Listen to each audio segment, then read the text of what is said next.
que se quiere.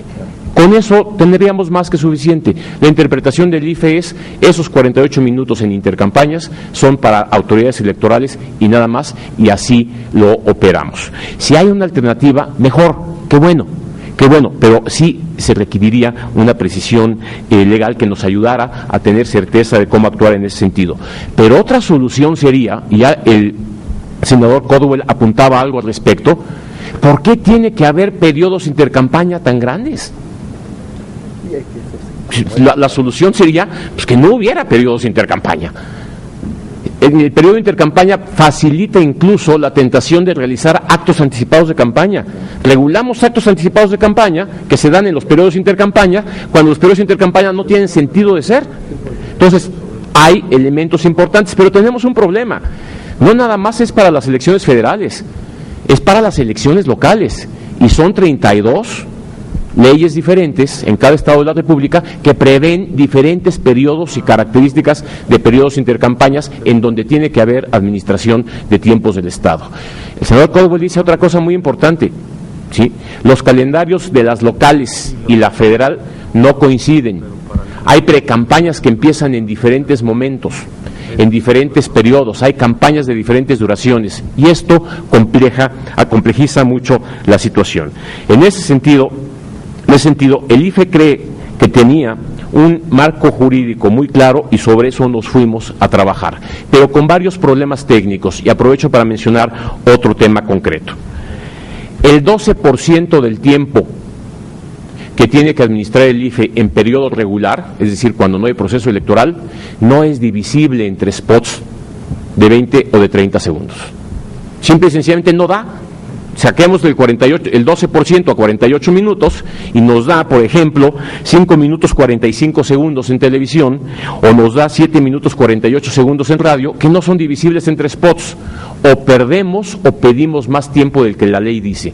Y esos detalles a la larga siguen siendo importantes, porque 15 segundos en cada día durante un periodo se vuelven horas de tiempos fiscales o no utilizados o desperdiciados diariamente.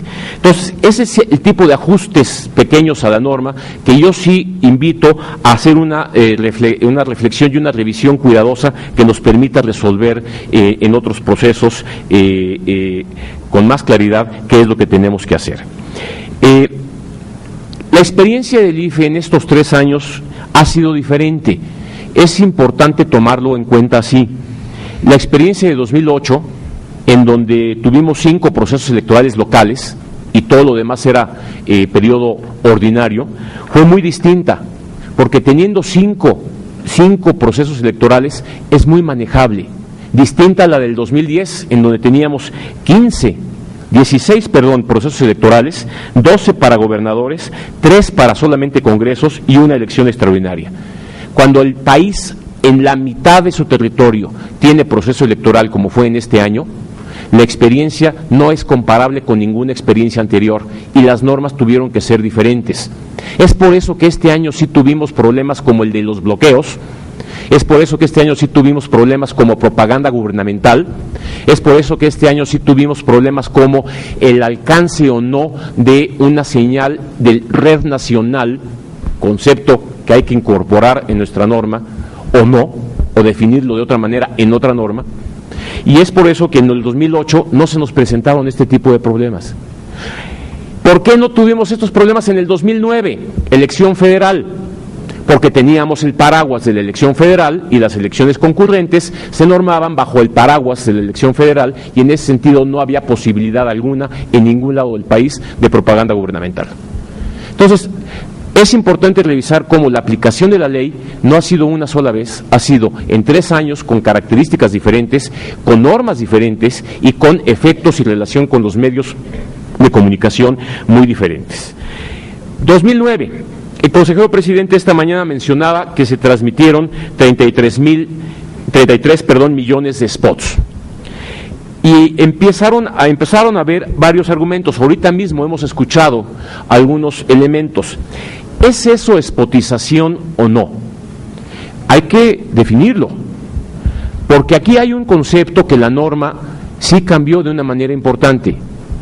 En el 2006 tenemos registrado en nuestro monitoreo, que no fue exhaustivo, fue muy parcial, encontramos 1.059.000 spots de contenido electoral, ¿sí? Nada más que el 42% de ese millón se concentró en el último mes de campaña. Y en ese entonces, en una hora, podríamos encontrar hasta 16 spots de contenido electoral, en algunos casos, ¿sí? Hoy un televidente promedio que vea 3 horas televisión en periodo electoral no puede, bajo las reglas actuales, ver más de 18 spots en las 3 horas. El ciudadano está expuesto a 33 millones de spots si viera todas las estaciones de radio y todos los canales de televisión durante todo el día, cosa que no ocurre. Entonces, dilema, tenemos que ver por número de spots o por audiencia que escucha spots. ¿Y cómo debemos normarlos? Porque la ley actual sí implica transmitir 33 millones de spots, pero en horario infantil, en horario de madrugada, que a partir de las 6 de la mañana, en horario de noticieros, en horario de mediodía, en horario estelar de la tarde y noche, en horarios hasta de medianoche. Sí, pero nada más con minutos contados por hora.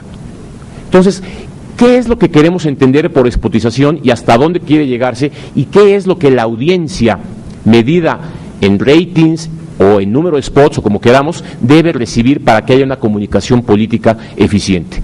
Este modelo nos da una salida pareja para todos, pero es una salida que está y se estableció claramente en el 2009.